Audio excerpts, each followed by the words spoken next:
hip and shake your chest. Just wiggle your hip and shake. Just wiggle your hip and shake your chest. Just wiggle your hip and shake your chest. Just wiggle your hip and shake. Just wiggle your hip and shake your chest. Hey guys, and welcome back. This is Chosen Architect. Today we are going to be oil drilling. That's right. Pump jack will be included.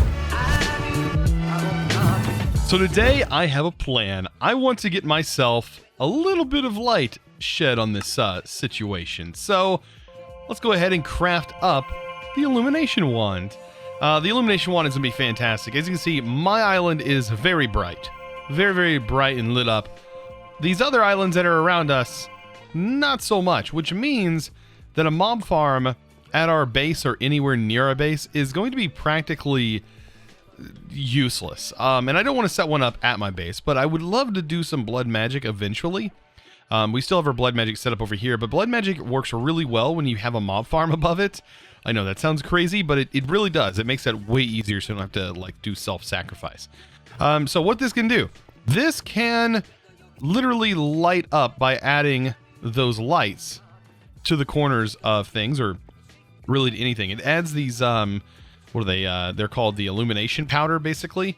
So the illumination powder is basically infinite in this one. Now we can also change it to any color. So if I want blue, like if I want to illuminate things with blue, well, we can do that. I think we can even do white, which I would actually like to do if I can. So we have white dye. Will this work? Yes, we can make like literally white illumination blips. Look at this. So if there's any corners that are like not bright enough, well, we can just throw these in here and then they'll definitely be bright enough, especially in those corners. And it gives us a little extra light, and you can see these are actually white. But like I said, we can change this to any color, like so long as we have the dye to do it. So I was gathering some resources. As you can see, I have a bunch of stuff in here and in here. But one thing I came across while doing that was this abyssal night ore. So I have gone through abyssal craft before in the past. I don't know how much of this has changed, but we can actually smelt this stuff out. And this is one of the materials that we need to sort of progress into abyssal craft, if I remember correctly. I was trying to find the ingot right here. So we can use this to make an OBD core. This is used to make some of the machines and stuff that, or I guess you call them machines, magical machines. It's also could be used to make some other stuff, and this material here, which as of right now, as you can see, we don't really have a way of using it, but I am going to store it because we can access this later. Probably just going to throw it inside one of these drawers because we have so much of these materials. And I'm just you know, recollecting them. So I want to get started with the core sample drill. This is something that we need to do to find out where oil is going to be, so we can set up a drill unit for that area. And it's going to take a little bit of time to find the oil. And it's based on chunks. So we need this, and we also need a way to power it. I'm thinking about going with a very portable method, which is going to be the thermo electric generator. Very, very nice machine for doing that. So I do need some copper and some iron plates. I do have the copper and I have the iron plates. I think I just need to be in the right crafting table in order to make these. So we're only going to need a couple of these. This is very, very simple to make, in my opinion. So that's 2. I went ahead and got some steel crushed up over here. So I have those steel bars. And then you just need regular steel in order to make the actual scaffolding itself. So steel scaffolding, I think that's what we need, right? Yeah, it accepts any steel scaffolding. Doesn't have to be the fancy type with wood or anything like that. And then we need some steel fence. Look at that. And we have ourselves a core sample drill. Very, very simple. Now, to make this, I do have the cable, the LV cable in here. It does look like I'm going to need a bit more LV cable. I think I have enough insulated to get the job done, at least for one of these. So this should be everything just for one. And that should be all of our materials that we need for that. I do have some insulated cable. I have 2 LV connectors, which is exactly what we need for this. But we do need 2 particular types of fluid, which are the best that we have at the moment. And the best way you can find this information out is by searching up buckets and taking a look at the heat value. You can see right here, this is 1300 Kelvin. This is 120 Kelvin. You want 2 liquids that have the highest temperature Kelvin and the lowest temperature Kelvin, and you want to basically put one on each side of this thermoelectric generator. And I've already done the hard work for you. The 2 liquids that we have access to at the moment are liquid starlight, which is going to be the coldest, and then we have the lava, which is going to be the hottest. So this is actually kind of a low Kelvin. It's actually negative in the Kelvins, because the closer you get to 0 in Kelvin, the 0 Kelvin is absolute 0, which is like the coldest apparently something can ever possibly get. And there is a little equation for this that you can find on the wikis. There's a nice little equation that will give the RF per tick, but I'm going to be guessing based off of this that we're going to be getting close to around 20 to 25 RF per tick off of one thermoelectric generator based on it being lava and liquid starlight. So if you hit F9 on your keyboard, you should be able to see the chunk borders of our area. And this right here is a chunk. This is a chunk. Each chunk we want to check out, because there's a very good chance that we might have oil on our island itself, and that would be really great, so we don't have to travel anywhere to get our oil. So I want to test. I mean, we might as well test right here. This could be a good first test chunk. So I'm going to place the core sample drill. I don't remember if this needs a redstone lever or not. I don't think it does. I think it just needs to be connected to power. And then right here, we're going to go ahead and set up the thermo generator. So I just need to break 2 blocks, place this down, and then I have my lava, which is going to go here, and then I have my liquid starlight, which is going to go here. And we should be able to connect this up and get ourselves going here. So I'm going to use insulated cable just for the safety of me. There we go. And this is getting power. I think once it hits the max power, it should do a core sample. I don't remember if it needs a lever on it or not. As you can see, it is filling up quite fast for the... I mean, considering the fact that this is just making passive power. So it's getting up to that 8,000 RF quite quickly. I just want to see. So it's at that 8,000. Oh, we have to right click it. So we probably didn't even need to have to wait for it to get all the way up to 8,000. Okay, so it's doing a core sample. And then once it's done, we can grab our core sample, which is apparently right here. And it says no material, but we do have oil here. So because, I mean, I guess this is an item. For some reason, it doesn't say anything, but we do have oil. We have oil on this particular plot, this particular chunk. Which is actually kind of lucky. But this thing can also tell us a bit more than just this information. It can actually show us more. It can show us if there's iron and stuff like that you can use later on to like drill and stuff. I think these horses in this area is just about time to be retired. I think the only thing I was using this for, I guess, is for wood. We might set this up somewhere else. I don't quite know yet. But now that we know oil's here, we can get the process started, I think, for oil pulling from this area. So inside your engineer's manual, right here, there is a section called oil processing. And we have a multi-block projector, which is going to be very helpful for displaying how to build this, even though it's not 100% necessary. Then we have the fluid reservoirs, the pump jack, and the pump jack is honestly what is going to get us started with this. You can see it doesn't require too much material, just a lot of steel. And right here is a redstone block. Right here is some heavy engineering blocks. Looks like some steel. All of those things are listed right here, by the way. I think we have enough materials to actually make this thing. Now, do we have enough power for it? I mean, it's going to use a lot of power. I mean, it uses about 1,000 RF per tick to pump crude oil at a rate of 15 millibuckets a tick. So, I mean, we need to figure out a better solution for power.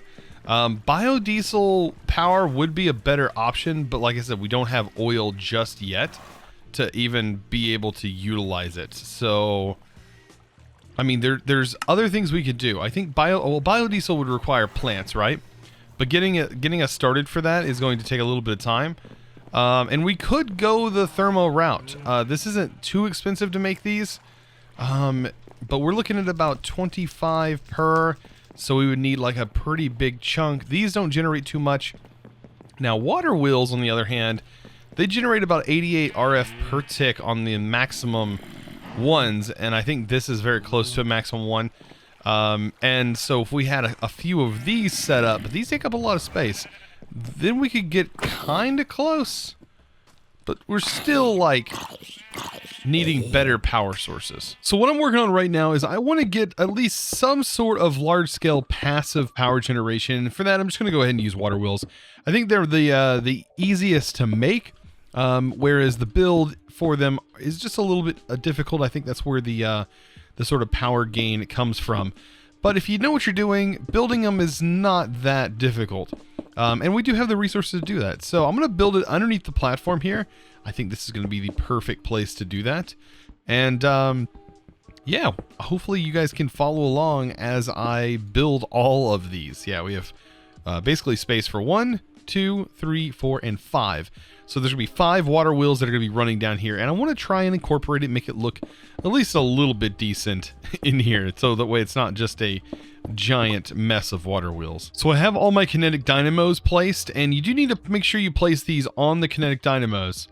And then we can do 3 a piece, so long as I can place them right. There we go. And there. And yeah, you can't be standing in the way, which I think is what is happening there. Man, this is actually going to look pretty cool, I think.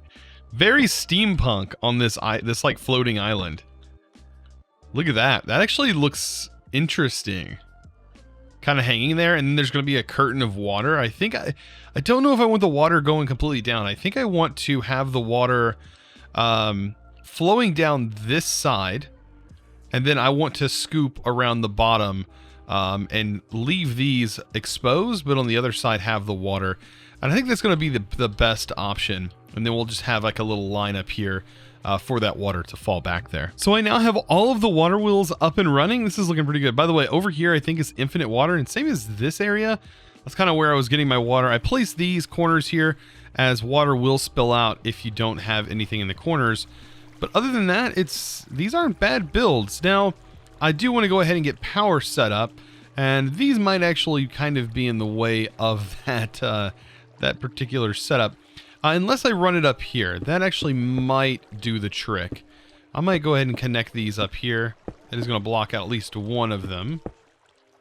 And what I want to do is I want to get all the power just kind of running into one central location, or at least get it on one central power grid. Because that's really what this is a power network. So yeah, this is definitely going to work. So I was just kind of testing it out to make sure that this was going to function properly. But what I'm doing is I'm just setting up the wires like so, hooking that up and then hooking this up to this, and it actually does connect. So we're not getting any blocking or anything like that. And I can make these really easy. I think I even have several more in here. So connect your main connector here, hook up your relay, and make sure your relay's up there. Get all this connected, and you're going to have some power. You're going to have a little bit of power because LV can only transmit so much power. I think it's enough to handle this small amount. But once you start getting up in the higher amounts of energy, these are not going to work. So a good way to get power through a hole like this, well, it's just to place an LV capacitor. I mean, this is a really good method for doing that. We are going to need the hammer. So let's go grab that. And on top here, we want this to be the output, and we want this to be the input. And then we can just connect these two connectors like so. And all we got to do is we can run this over here. Oops, I did not mean to do that. I pretty much have this whole section set up with power. So all these are connected. So we can connect this to here. It will only accept one connection onto an LV connector. So that's probably going to be the best bet. Or what we could do is we can get our wire snips, and just to make this a little bit cleaner so we don't see this like massive jumbled mess, what we could do is just place a LV connector here, and then run our wire from here to here, here to here, and here to here. Now we have a much cleaner wire setup, and all that power is going to rush into this really quickly, And then we can use this as a power node for any machines that we plan on putting over here. So let's go ahead and get a pump jack built. That's the whole purpose of today's video, is to get oil, and we did. We found the oil right here. By the way, you can hold shift and place those things in the world, and it'll like let you mark where this chunk's at. Of course, F9 again will show you those chunk borders, and you can see right here is the center of the chunk. We kind of want to be as close to that as possible. This, don't mind it, it's nice and curved. That is your region info, showing what region you're in. If you ever wanted to delete sections of your world, I guess that's a good way to do it, which is actually really handy. So right here, this is where we want this. Now, I would use the projector. That is something you can do, but I'm not really going to do that. This material list, by the way, is super handy. This is what helps you get to, so you know basically everything you have. I'm going to use the book the old-fashioned way. You can see right here, this sort of shows you where this is going to be located, and right here is the power node. I think I want it to be facing sort of this direction, and be in our world like this. So if I stop this, I can pause this, and I can see each individual section. So for me to be able to build it this way, I see that it's a 1, 2, 3, 4, 5, 6 technically. So 1, 2, 3, 4, 5. So a 3 by 5 little structure here with a block on the top. And then this is a light engineering block. So with that knowledge, I should be able to build this fairly easy. So with me being roughly in the middle, let's go ahead and scoot over just a tad bit, put that block here, and that lets us get started with this build. So if I remember correctly, and if you don't, of course you can always open this up, and you can see that this is actually 3 here before we get to the water pumps. And then this goes like so, I think. And of course I want a reference. And then like so. And that is our bottom structure. I mean, that's pretty much how I normally do these. So if you're struggling, you can literally just do it step by step. I think of it like building Legos. It's really fun if you do it that way. So this level, we get redstone, light, engineering block. It looks like we got 2 of the fences being used right here. We get another light engineering block, a redstone engineering block, and it looks like the heavy engineering block goes right here. And yeah, I'm just going to go ahead and build this with you guys. The next setup looks like pretty much the exact same thing, but it looks like we might want to go ahead and build the rest of it, as there's not much else to this thing. So another heavy engineering block, it looks like, and then we're going to extend on top of that some sheet metal, and we only need 3 sheet metal, because the end of it is going to get this block, which I think goes down like that, and then the last bit is just going to be some fence. Like this. Perfect. And I think to activate it, or to turn this into the actual multi-block, is to use the hammer on one of these blocks. Right? Did I build it right? I feel like I may have messed something up. So always double check, and it does tell you in here what you want to do. So it says the structure is formed by using the engineer's hammer on the heavy engineering block on the second layer. So it should be this one. Did I do this right? This is 1, 2, 3. Oh, I didn't go out far enough, right? Ah, so it is 4. That was my fault. So see, it does help though to make sure you you follow everything step by step. Now, this should work, right? I think. There we go. Now it works. So now we have the pump jack. So to get power to this, really we just need to run some power. I was thinking about making some little power line. That might be a little bit better than just, going our normal route by just placing it from the ground and going up. So I should be able to get this set up. Oh, that is a bug. There we go. And do that here. And what I should be able to do is hook this up to our relays. So wire relay, and then get a wire connector. Of course, that connector is going to be plopped right there. The relays, however, they can actually go... Now, it looks like you can't place them, but if you place them on the bottom, I kind of like that better. It's like it's hanging. And then I want to use insulated, at least for this section here. So from here to here, I'm not worried. I can probably use regular cable coil. But from here to here, I definitely want to be protected. From here to here, I'm not worried. Now, this is going to start running. It's already starting to run. Now, it's not going to run super fast, but it is going to be running at an alright pace. As you can see, it's slowly filling up here. And it's going to be just going fairly slow. And what we should be able to do is actually use a tank to fill this up. But eventually, we need to take this somewhere else. So, I don't know. Like, should I just use a tank right now? I think that'd be a good way to visualize this. So let's actually see if this will work. I should be able to place a pipe here and then have that run into this. And yes, so we get a visual representation of how much is actually being pumped out. And as you can see, it's not much, but it will over time. So we're probably generating about half the speed.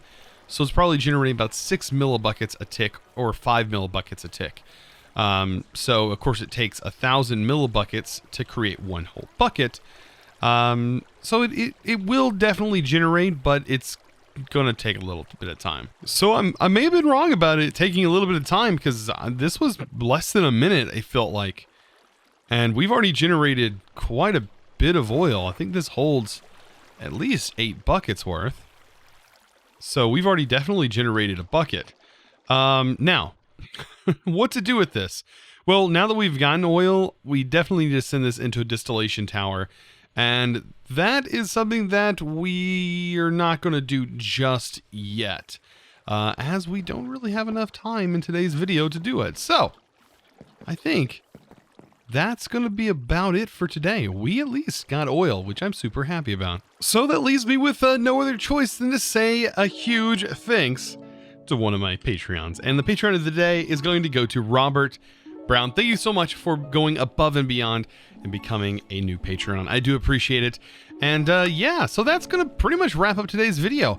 I am super excited that we got ourselves a little bit of a pump jack going, and we got ourselves some oil. So let me know what you guys think down in the comments below. If you guys enjoyed these episodes, be sure to give me some feedback.